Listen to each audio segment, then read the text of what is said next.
దేవుని ప్రజల్ని వాళ్ళ శత్రువులుగా ఉన్నటువంటి రాజులకు అనేక సార్లు అప్పగించాడు. అందులో నెబుకద్నెజరు కూడా దేవుడు అప్పగించాడు.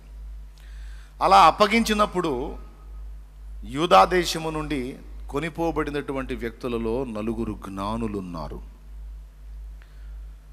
చాలామందిని కొనిపోయి ఉండవచ్చు, కానీ ఈ 4 గురించి ప్రత్యేకంగా దేవుని వాక్యంలో రాయబడి ఉంది. ఎవరు ఈ 4 అంటే దానియేలు స్నేహితులు. దానియేలు ఆయన స్నేహితులు 3, మొత్తం 4. దానియేలు, హనన్య, మిషాయేలు, అజర్య. తర్వాత వీళ్ళ పేర్లు మారిపోయినాయి. దానియేలు పేరేమో బెల్తెషాజరు, మరొకటి పేరేమో షద్రకు, మరొకటి పేరేమో మేషకు, మరొకటి పేరేమో అబేద్నెగో. అక్కడికి పోయినాక మార్చి పడేశారు. వాళ్ళ పేర్లు మార్చుకుంటుంటారు. మార్చి పడేశారు. ఈ 4 బబులోనులోని దేవుని కొరకైన ఒక చిన్న సంఘం. ఇది పాయింట్. బబులోనును తలక్రిందులు చేసిన ఒక చిన్న గుంపు, దేవుని కొరకు ఒక కదలిక తీసుకొచ్చినటువంటి ఒక చిన్న గుంపు. 4. ఏం లేదండి, రాజుకు ఒక కళ వచ్చింది. నిద్ర లేచాడు. కళ గుర్తులేదు.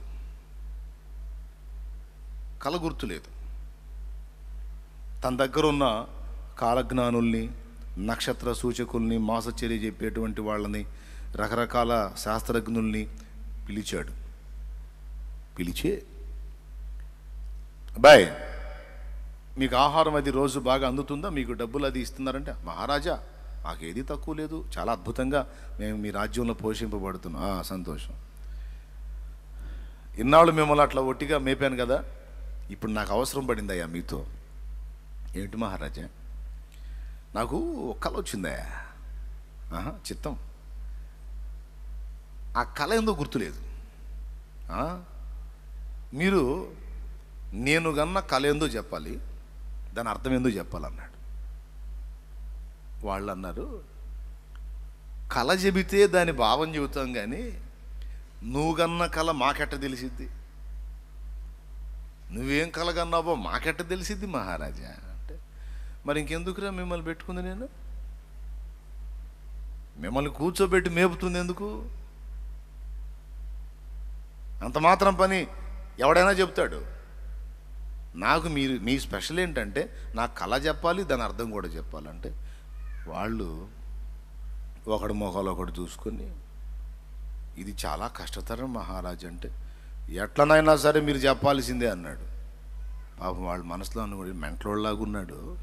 ఆడికాలం మనకేం తెలిసింది? ఏమేమి ఆలోచించుకోడు, పనికిమాల ఆలోచనలో మనకేం తెలిసింది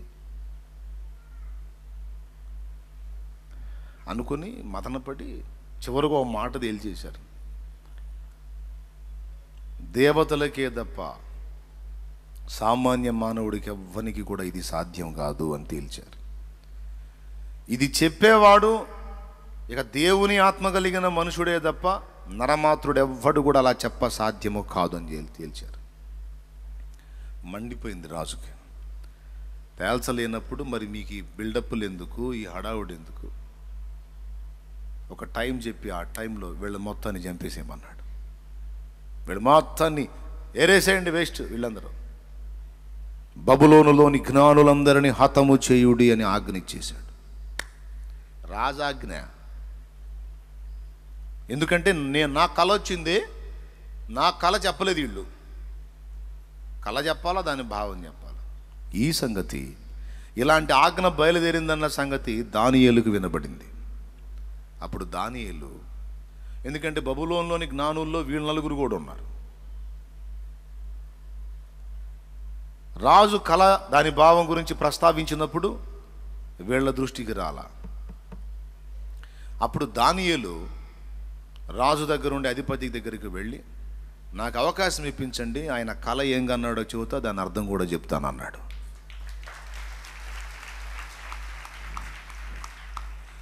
ఎలా చెప్తావయ్యా? మర్మములు బయలుపరిచే దేవుడు నా దేవుడు, రహస్యములు బయలుపరిచే దేవుడు నా దేవుడు ఉన్నాడు, ఆయన ద్వారా నేను చెప్తాను, నీకెందుకు అంటే, సరే రాజు దగ్గర సెలవు తీసుకొని పర్మిషన్ ఇచ్చాడు. సరే పో, ఫలానా టైంలోపు నువ్వు నాకు చెప్పాలా, తప్పకుండా చెప్తాను వెళ్ళాడు. వెళ్తూ తన స్నేహితులకు చెప్పాడు ఈ మాట. బబులోనులోని మిగిలిన జ్ఞానులతో మనము కూడా చావకుండునట్లు దేవుడిప్పుడు ఆ రహస్యమును నాకు బయలుపరచాలి. ఆ రహస్యాన్ని దేవుడు బయలుపరచాలంటే మనం దేవునికి ప్రార్థన చేయాలి. స్నేహితులారా, మీరు కలిసి ప్రార్థన చేయండి, నేను కూడా ప్రార్థన చేస్తా, కనిపెడతా, తప్పకుండా దేవుడు మనకి స్పష్టపరుస్తాడు అని తన స్నేహితులకు చెప్పి హెచ్చరిక చేసి వెళ్ళి దానియేలు ప్రార్థనలో ఉన్నాడు. ఇక్కడ దానియేలు ఏకాంతంగా ప్రార్థనలో గడుపుతున్నాడు. మిగిలిన స్నేహితులు ముగ్గురు ఈ మాట చెప్పిన దానియేలుకు దేవుడు ఆ రహస్యమును బహిర్గతం చేయునట్లు ఈ ముగ్గురు దానియేలు పక్షంగా ప్రార్థన చేస్తున్నారు. గమనించండి, నలుగురు కలిసి ఒక దగ్గర కూర్చొని చేసినట్టుందా? దానియేలు సపరేట్ అయ్యాడు. దానియేలు ఒకడు దేవునితో స్పెషల్గా పెనుగులాడుతున్నాడు. దానియేలుకు ఆ రహస్యం బహిర్గతం చేయాలని ముగ్గురు, ఒక చిన్న గుంపు, ముగ్గురు కలిగిన ఒక గుంపు ప్రత్యేకంగా దానియేలుకు ఆ రహస్యం బహిర్గతం కావాలని విజ్ఞాపన చేస్తుంది. దానియేలేమో ఒకడు ఏకాంత ప్రార్థన, ఇక్కడ ముగ్గురు సంఘ ప్రార్థన. అలా ప్రార్థన చేసినప్పుడు దేవుడు స్పష్టపరిచాడు, బయలుపరిచాడు. రాజు దగ్గరికి చెప్పినటువంటి టైంలో వెళ్ళాడు. వెళ్ళిన తర్వాత, ఏ బాయ్, ఏ జ్ఞాని, చెప్తావా? తప్పకుండా చెప్తానండి అని ఇక మొదలు పెట్టాడండి. ఎలా వివరించాడో చూడు ఆ కళని, ఆ కళ భావాన్ని. 8వ వచనంలో అంటాడు, మర్మములను బయలుపరచగల దేవుడొకడు పరలోకమందున్నాడు, అంత్య దినముల యందు కలగబోవు దానిని ఆయన రాజుకు నెబుకద్నెజరునకు తెలియజేసెను. తాము పడక మీద పరుండగా తమరి మనసులో కలిగిన స్వప్న దర్శనములు ఏవనగా, రాజా ప్రస్తుత కాలము గడిచిన పిమ్మట ఏమి జరుగునో అనుకొని తాము పడక మీద పరుండి మనోచింతగలవారై ఉండగా, మర్మములను బయలుపరచువాడు కలగబోవు దానిని తమరికి తెలియజేసెను. ఇతర మనుషులందరికంటే నాకు విశేష జ్ఞానం ఉండుట వలన ఈ మర్మము నాకు బయలుపరచబడలేదు. అంటే అర్థం ఏంటంటే, మనుష్య జ్ఞానమును బట్టి నేను తెలుసుకోవాలా, దేవుడే బయలుపరిచాడని చెప్తున్నాడు. దేవుని మయంపరుస్తున్నాడు అక్కడ. ఏంటనుకుంటున్నావు రాజా? అనలా, నాదేం లేదు, ఆయన చెప్పాడు నాకు అని చెప్తున్నాడు. చూడండి, రాజునకు దాని భావము తెలియజేయు నిమిత్తమును తమరి మనసు యొక్క ఆలోచనలు తాము తెలుసుకున్న నిమిత్తమును అది బయలుపరచబడిను అని ఇక మొదలుపెట్టాడు. రాజా, తాము చూచుచుండగా బ్రహ్మాండముకు ఒక ప్రతిమ కనబడింది కదా. ప్రతిమ అంటే బొమ్మ అండి. ఈ గొప్ప ప్రతిమ మహాప్రకాశమును భయంకరమునైన రూపమును గలదై తమరు ఎదుట నిలిచెను. ఆ ప్రతిమ యొక్క శిరస్సు మేలిమి బంగారుమయమైనదియు, దాని రొమ్మును భుజములను వెండివియు, దాని ఉదరమును తొడలను ఇత్తడివియు, దాని మోకాళ్ళు ఇనుపవియు, దాని పాదములలో ఒక భాగం ఇనుపదియు ఒక భాగం మట్టిదియునై ఉండెను. మరియు చేతి సహాయము లేక తీయబడిన ఒక రాయి ఇనుమును మట్టియు కలిసిన ఆ ప్రతిమ యొక్క పాదముల మీద పడి దాని పాదములను తుత్తునీలుగా విరగొట్టినట్టు తమకు కనబడిన. అంతటా ఇనుమును మట్టియు ఇత్తడియు వెండియు బంగారమును ఏకముగా దంచబడి కళ్ళములోని చెత్తవలే కాగా వాటికి స్థలము ఎచ్చటను దొరకకుండా గాలి వాటిని కొట్టుకొని పోయెను. ప్రతిమను విరగొట్టిన ఆ రాయి సర్వభూతలమంత మహాపర్వతమాయను. తాము కనిన కల ఇదే, దాని భావము రాజు సముఖమున మేము తెలియజెప్పెదము. కళ చెప్పేశాడు. స్తోత్రం చెప్పు. చూడండి, మనకు కూడా అప్పుడప్పుడు కళలు వస్తాయి. బైబిల్లో ఉంది, దేవుడు స్వప్నముల ద్వారా కూడా కొన్నిసార్లు మాట్లాడతాడు. కొన్నిసార్లు స్వప్నాలు తేటగా అర్థమవుతాయి, కొన్నిసార్లు మార్మికంగా ఉంటాయి. మనకు వచ్చిన స్వప్నములు వాటి యొక్క భావములు తెలుసుకోవాలంటే బైబిల్ బాగా చదివితే అర్థమైంది. తెలుసా మీకు? ప్రతి మనుషునికి తన జీవితాన్ని గూర్చి కావచ్చు, తనకు తెలిసిన వారి బ్రతుకులో కావచ్చు, సమాజ పరిస్థితులను బట్టి కావచ్చు, ప్రకృతి విలయాలను బట్టి కావచ్చు, దేవుడు తెలియజేసేటువంటి ఘట్టం ఉంటుంది. తెలుపుతాడు, ఆయన మాట్లాడతాడు. ఆ మాట్లాడే పద్ధతుల్లో స్వప్న దర్శనం ఒకటి. అందులో లోకస్తుల్ని తీసి పక్కన పెడితే క్రీస్తు యేసునందున్న మనకి దేవుడు మాట్లాడే పద్ధతుల్లో అది కూడా ఒకటి. కనుక అది సరిగా వివేచించాలి అంటే అది దేవుని నుండి కలిగిందా, సాతాను నుండి కలిగిందా, మన భ్రమల్లో కలిగిందా అనేది వివేచించాలంటే బైబిల్లో ఎలాంటి ఘట్టాలు బాగా చదివితే అసలు వాటిని ఎట్లా గుర్తుపట్టాలి, వాటిని ఎలా వివరించుకోవాలన్నది అర్థమైంది. అలా కూడా కొంత సమాచారం మనం పొందుకోవచ్చు దేవుని దగ్గర నుండి, తెలుసా? అలా నేను చాలా విషయాలు దేవుని కృపలో తెలుసుకొని ముందుగానే కొన్ని విషయాలు జాగ్రత్త పడటం జరిగింది. తెలివి ఉండగానే కలిగేది దర్శనం, ప్రార్థనలో ఉన్నప్పుడు కలుగుద్ది దర్శనం. గాఢ నిద్రలో కలుగునది స్వప్నము. ఈ రెండిట్లో నుంచి దేవుడు మాట్లాడవచ్చు. ఎవరు మాట్లాడారు అనడానికి మనకి గ్రహింపు కలగాలంటే వాక్య అనుభవం ఉండాలి, సరిగా వివేచించాలి. ఇప్పుడు రాజుకు చెప్తున్నాడు, అయ్యా ఇప్పుడు ఇలా ఉంది, ఇక భవిష్యత్ ఎలా ఉంటుందో అని ఆలోచించుకుంటూ పడక మీద మీరు పరుండినప్పుడు ఇలాంటి ఆలోచనతో నిద్రావస్థలోకి వెళ్ళారు. చూడు, కలలో ఏమొచ్చిందో చెప్పట్లా, కళ కనబోయే ముందు అతను ఏం ఆలోచించుకున్నాడో కూడా చెప్పాడు. ఎలాంటి ఆలోచన చేసుకొని నువ్వు పడకెక్కావు, నిద్రపట్టావు, ఆ నిద్రలో ఒక బ్రహ్మాండమైన ప్రతిమ నీకు కనిపించింది అన్నాడు. పెద్ద బొమ్మ కనపడింది, దాని ముఖం ఎలా ఉంది, ఈ రొమ్ము భాగం ఎలా ఉంది, ఉదర భాగం, పొట్ట భాగం, తొడల భాగం ఎలా ఉంది, పాదాల భాగం ఎలా ఉందని వర్ణించి చెప్పాడు. బంగారం, వెండి, ఈత్తడి, ఇనుము, మట్టి. బాగుంది కదా? ఇప్పుడు చూడండి, ఆ ప్రతిమను దేనికి పోలుస్తాడో చూడండి, అతనికి వచ్చిన స్వప్నాన్ని ఎలా వర్ణిస్తున్నాడో చూడండి. తర్వాత చదువు. రాజా, పరలోకమందున్న దేవుడు రాజ్యమును, అధికారమును, బలమును, ఘనతయు తమకి అనుగ్రహించి ఉన్నాడు. తమరు రాజులకు రాజయ్యున్నారు.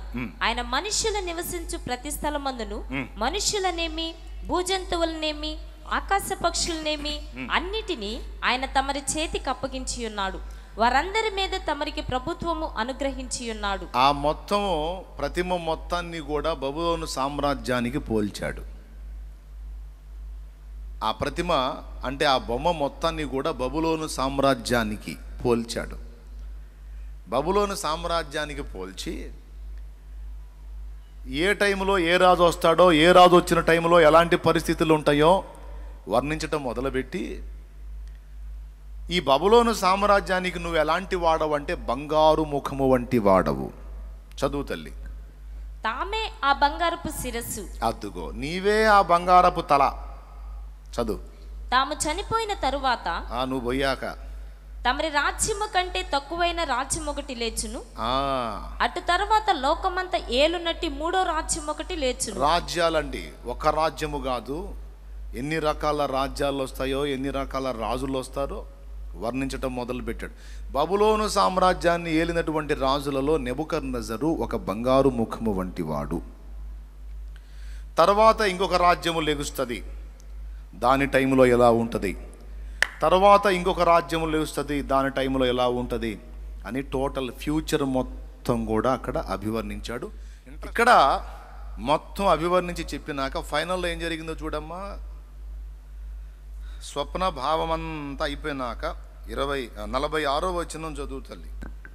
అంతటా రాజగు నెబుకద్నెజరు దానియేలునకు సాష్టాంగ నమస్కారము చేసి అతన్ని పూజించి నైవేద్య ధూపములు అతనికి సమర్పింపి ఆజ్ఞాపించెను. సాష్టాంగ నమస్కారము చేసి అతన్ని పూజించి నైవేద్య ధూపములు అతనికి సమర్పింప ఆజ్ఞాపించెను. మరియు రాజు, ఆగు అబ్బాయి, వింతగా ఉంది కదా, సాష్టాంగపడి నమస్కారం చేయటమే కాకుండా పూజించి నైవేద్య ధూపములు అంటే అతను ఒక దేవుడు అనుకున్నాడు ఈ నెబుకద్నెజరు. ఆజ్ఞాపించాడు. ఆజ్ఞయే జారీ అయింది, కానీ దానియేలు వాటిని స్వీకరించాడని నేను నమ్మలేను. ఎందుకు నమ్మలేనంటే, స్టార్టింగ్లో నేను తినే ఆహారం వాళ్ళకి పెట్టండి అని ఆజ్ఞాపించాడు. అయితే దానియేలు స్వీకరించాడా? స్వీకరించలేదు. ఇక్కడ కూడా ఈ పూజ, ధూపదీప నైవేద్యాలు, నేను దేవుణ్ణి కాదు బాబు, నా అక్కర్లేదని తిరస్కరించి ఉంటాడు. ఒకవేళ దానియేలు నాకు వద్దులే అన్న రాజ్యం ఫీల్ కాడు, ఏదో నా మీద గౌరవంతో గౌరవనీయమైన భావంతో ఏదో నాకు దండ తీసుకొచ్చి శాలువా తీసుకొచ్చి ఏదో సన్మానం చేస్తాం అన్నారు. వద్దులేనాయన్నా, నాకు ఇష్టం లేదు అవన్నీ అంటే సరేలే అన్న అంటారు. అంతేగాని ఇతన్ని శిరచ్ఛేదం చేయండి అంటారా? మీరే అనరు. ఇతన్ని తీసుకెళ్ళి గదిలో పడేసి కుమ్మండి అంటారా? ఎందుకురా కుమ్మేది అంటే సన్మానం ఒప్పుకోలేదు కాబట్టి. ఏం లేదు, ఈ పాయింట్ దగ్గర పెద్ద వివాదం జరిగింది, అందుకని చెప్తున్నా. దానియేలు పూజను అందుకున్నాడు, ధూపదీప నైవేద్యాలు స్వీకరించాడని కొంతమంది మాట్లాడిన మాటతో ఈ పాయింట్ ఓరక టచ్ చేసి వదిలేస్తున్నా. దానియేలు వాటిని స్వీకరించాడని, పొందాడని లేదు, ఆజ్ఞాపించను అని మాత్రం ఉంది. ఎవరు? రాజు ఆజ్ఞాపించాడు. దానియేలు అలాగునే పొందాను అని లేదు. ఎందుకంటే దానియేలుకు అన్నీ తెలుసు, దేవుని స్థానంలో తను లేడని తెలుసు, దేవుడికి చెందాల్సినవి తను పొందకూడదని దానియేలుకు తెలుసు. కనుక ఖచ్చితంగా తిరస్కరించి ఉంటాడు. దేవుని గట్టిగా స్తోత్రం చెప్పు. నా పాయింట్ ఏంటంటే, అసలు రాజు ఆ తర్వాత కొన్ని మాటలు రాయిస్తాడు చూడండి. మరియు రాజు, ఈ మర్మమును బయలుపరచుటకు నీవు సమర్థుడవైతే నీ దేవుడు దేవతలకు దేవుడను రాజులకు ప్రభువును మర్మములను బయలుపరచువాడనై ఉన్నాడని దానియేలునకు ప్రత్యుత్తరం ఇచ్చెను. అబ్బా, నీ దేవుడు దేవతలకు దేవుడును రాజులకు ప్రభువును మర్మములు బయలుపరచువాడనై ఉన్నాడని దానియేలునకు ప్రత్యుత్తరం ఇచ్చెను. చదువు. అప్పుడు రాజు దానియేలును బహుగా హెచ్చించి అనేక దానములిచ్చి అతనిని బబులోను సంస్థానం అంతటి మీద అధిపతిగాను బబులోను జ్ఞానులందరిలో ప్రధానినిగాను నియమించాడు. దేవునికి స్తోత్రం కలుగును గాక. అంతటితో ఆగాడా? ఈ నెబుకద్నెజర్ అనేవాడు తర్వాత ఇంకో పని కూడా చేస్తాడు. షడ్రకు మేషకు అబేద్నెగోల అగ్నిగుండ ప్రవేశం అయిపోయిన తర్వాత పూజార్హుడు ఆయనే అని చెప్తాడు. ఆయనను ఎవడన్నా వ్యతిరేకించినా, ఆయనకు భిన్నంగా మాట్లాడినా వాడి ఇల్లు, వాడి కుటుంబం మొత్తం భ్రష్టు పట్టిస్తాను, ఒక దారి చేస్తానని వార్నింగ్ రిలీజ్ చేసి టోటల్ బబులోను సంస్థానం మొత్తాన్ని ఆజ్ఞాపిస్తాడు. ఇప్పుడు ఇంత గొప్ప కార్యము జరిగించిన వాడు ప్రభు అయితే, ఆ ప్రభు అంత గొప్ప కార్యమును నెరవేర్చడానికి పూనుకున్నది ఒక పెద్ద గుంప, చిన్న గుంప. అది ఇక్కడ పాయింట్. ఓ పెద్ద గుంప, చిన్న గుంప, రైట్, నలుగురు. యేసు ప్రభుని ఫాలో అయిన శిష్యులు స్త్రీలా పురుషులే? ఆ ముగ్గురుతోనేగా ఇంత కదలికి వచ్చింది. ఆ ముగ్గురు తర్వాత మిగిలిన వాళ్ళు 11.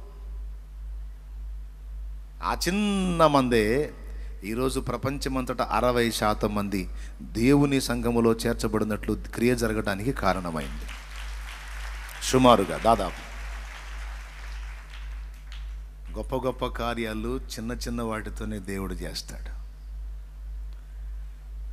కాబట్టి ఆదివారం రోజు, శుక్రవారం రోజు, బుధవారం రోజు మనం గ్యాదర్ అవుతున్నాం, మంచిది. ఆల్ నైట్లో గ్యాదర్ అవుతున్నాం, మంచిది. ఇక్కడ కూర్చొని ఏదో సంతలోకి వచ్చినట్టు, హాయ్ తిరునాళ్ళలోకి వచ్చినట్టు అలా కూర్చొని వెళ్ళిపోవటం కాదు. మనం తయారు కావాలి. ప్రతిరోజు కనీసం సాయంత్రం వేళ కొంతమందిగా మనం గ్యాదర్ అవ్వాలి. కనీసం 2తో మొదలు పెడితే మరొకరు, 4, 5, 3 పర్లా. ఇది జరగాలి. ఓకే, అసలు ముందు పాస్టర్ అవ్వాలనో పాస్టర్ అవ్వాలనో కాదు, ఉజ్జీవం రావాలి, సమాజాలు కదిలించబడాలి, సువార్త ప్రకటింపబడాలి, ఆత్మలు రక్షింపబడాలి.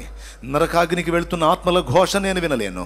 వాళ్ళని కాపాడుకోవాలంటే నా చేత కాదు, నా దేవుని చేత అయితే. నేను నాతో పాటు మరో 2 సమకూర్చుకొని నేను ప్రార్థన చేస్తాను, నేను కదిలిస్తాను, నేను ఉజ్జీవాన్ని చూస్తాననే పట్టుదలతో యవనస్తురాండైనా సరే 1, 3, 4, ఇంకా ఎక్కువ మంది వస్తే స్తోత్రం. మినిమం చెప్తున్నా, ఏ ఇద్దరు లేక ముగ్గురు లేక నలుగురు, ఇక్కడైతే నలుగురు. మరొక చిన్న గుంపు యేసు ప్రభుని వెంబడించినటువంటి చిన్న గుంపు ప్రపంచం మొత్తాన్ని కదిలించారు. మొదటి గుంపు ముగ్గురు అయితే తర్వాతి గుంపు 11 మంది ప్రపంచం మొత్తాన్ని కదిలించారు. కాబట్టి చెప్తున్నాను, చిన్నదే కదా అని అనుకోవద్దు, మేమెంత అనుకోవద్దు. ఆ చిన్న దానిలో నుండి గొప్ప కార్యాలు దేవుడు జరిగించగలుగుతాడు.